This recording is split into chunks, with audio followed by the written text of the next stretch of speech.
ওয়াইফরে মারছে, ওয়াইফ আর বাপের বাড়ি গেছে, বাপে বলে তাও শ্বশুরে তাও বউরে পাঠাবো, যাই হোক মারছে ঠাসে জামাই তো জায়গা যাবো না, ঠিক আছে। সুমন্দি বলে 300টা স্ট্যাম্পের উপর লিখিত না দিলে এখানে আসতে দিব না। তাদের ভিতরে পারিবারিক দ্বন্দ্ব মানে কন্টিনিউ চলছিল, স্বামী স্ত্রীর মধ্যে কন্টিনিউ ঝগড়া চলছিল। সনাতনী ধর্মের লোক, ওদের একটা বিচার ব্যবস্থাটা ওদের আলাদা। ওরা সামাজিকভাবে কয়েকবার বসছিল, বসে আর একটা সমাধান করছিল, কিন্তু এই ছেলেটার সাথে আর তার স্ত্রীর সাথে বনমালিন্য হচ্ছিল না। ছেলেটা আমরা শুনছিলাম যে স্ত্রীকে নিয়ে আসতে যা, আবার নিয়ে দেয় একবার, আবার দেয় না, এটা নিয়ে প্রতিনিয়ত ঝগড়া চলত। ঝগড়া চলার পরে একটা সময় আমরা এই ছেলেটাকে সবসময় দেখতাম যে একটু উদাসীন হয়ে থাকতো, একটু অলসও ছিল, কাজও করতো না দেখতাম। বেশিরভাগ আমি দোকানে বিভিন্ন দোকানে বসে থাকতে দেখি। এইভাবে ছেলেটা এই মানে পারিবারিক ঝগড়ার কারণে আত্মহত্যা করব, এটা আসলে আমাদের মানে চিন্তার বাইরে করে। আমাদের আসলে ভাড়া দেওয়ার ব্যাপারেও আমাদের আরও অনেক সচেতন হইতো।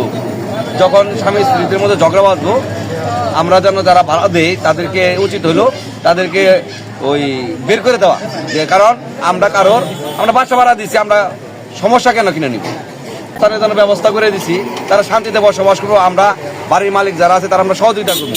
এইভাবে মানে অনাকাঙ্ক্ষিত ঘটনা করে আমাদের এলাকার ভিতরে বদনাম, বাসা ভাড়া দেয় তাদেরকে আমরা যে করবো যে স্বামী স্ত্রীর মধ্যে এরকম ঝগড়া টুকরা বাঁধলে প্রাথমিক পর্যায়ে তাদেরকে আলটিমেটাম মানে নোটিশ দিয়ে বাসা থেকে যেন বের করে দেওয়া হয়। কারণ এই যে এরকম ঘটনা ঘটবো, সমাজে আমাদের সন্তানরা রয়েছে, এরাও বিভ্রান্তের মধ্যে পড়ে যায়। এটা আত্মহত্যা একটা মানে স্পর্শকাতর বিষয়। এই বিষয়গুলো থেকে আমাদের আরো সচেতন হতে হবে। আর এটি আইনি তদন্তের মাধ্যমে আসলে এটি আত্মহত্যায় করে। আজ বিকাল 16 ঘটিকার সময় ট্রিপল লাইনের কলের মাধ্যমে আলম কাছারিপাড়া খালেকের মোড়, তাদের সংবাদের মাধ্যমে জানতে পারি যে একজন লোক ঘরের দরজা বন্ধ করিয়া গত রাত্রিতে ঘুমায় আছেন। তারপরে আমরা আসিয়া এলাকার লোকজনের মাধ্যমে দেখতে পারি যে লোকটা ফাঁস দিয়ে আছে। পরবর্তীতে দরজা জানলা ভাঙিয়া আমরা দেখি এবং এলাকার লোকজনও দেখে যে লোকটা প্রকৃতপক্ষে ফাঁসটাঙ্গায় আছে। এখন আমরা ওই লাশের ময়না তদন্ত শেষে আইনত যত প্রতিক্রিয়া আছে তত কর্তৃপক্ষের আদেশ মোতাবেক ব্যবস্থা গ্রহণ করিব, এই আমার বক্তব্য। আপনার নাম আর আপনার এসআই মোহাম্মদ সিরাজুল হক, জামালপুর সদর থানা।